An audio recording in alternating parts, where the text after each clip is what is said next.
সিন্ধু অঞ্চলকে কেন্দ্র করে আবারও উত্তেজনা দেখা দিয়েছে দক্ষিণ এশিয়ার দুই প্রতিবেশী ভারত ও পাকিস্তানের মধ্যে। দিল্লিতে সিন্ধি সমাজ সম্মেলনে ভারতের প্রতিরক্ষা মন্ত্রী রাজনাথ সিং এর সাম্প্রতিক মন্তব্যের পরে এই বিরোধ তীব্র হয়। তার ওই মন্তব্যকে বিস্ফোরক বলে আখ্যায়িত করেছে ভারতীয় গণমাধ্যম, আর পাকিস্তান জানিয়েছে তীব্র প্রতিক্রিয়া। রোববার দেওয়া বক্তব্যে রাজনাথ সিং বলেন, সিন্ধু অঞ্চল এখন ভারতের অংশ না হলেও পরিস্থিতি বদলাতে পারে।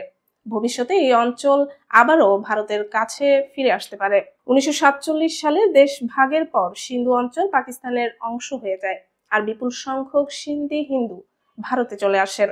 সেই ইতিহাসের প্রসঙ্গ টেনে তিনি বলেন, সিন্ধি হিন্দুরা, বিশেষত লাল কৃষ্ণ আদভানির প্রজন্ম, কখনোই সিন্ধুর বিচ্ছিন্নতাকে মেনে নিতে পারেননি। রাজনাথ সিং এর মন্তব্যের তীব্র প্রতিবাদ জানিয়েছে পাকিস্তান। ইসলামাবাদ বলছে এটি বিভ্রান্তিকর, ইতিহাস বিকৃতকারী এবং আঞ্চলিক স্থিতিশীলতার জন্য হুমকি। পাকিস্তানের মন্তব্য সিন্ধু ভারতের কাছে ফিরে আসতে পারে। এ ধরনের বক্তব্য শুধু উস্কানিমূলক নয়, বরং আঞ্চলিক শান্তি ও নিরাপত্তার জন্য ঝুঁকিপূর্ণ।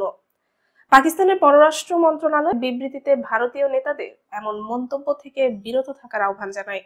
পাশাপাশি ভারতকে দেশে সংখ্যালঘুদের নিরাপত্তা নিশ্চিত করা, ধর্মীয় সহিংসতায় জড়িতদের বিচার করা এবং ইতিহাস বিকৃতির কারণে সৃষ্ট বৈষম্য দূর করার পরামর্শ দেয়।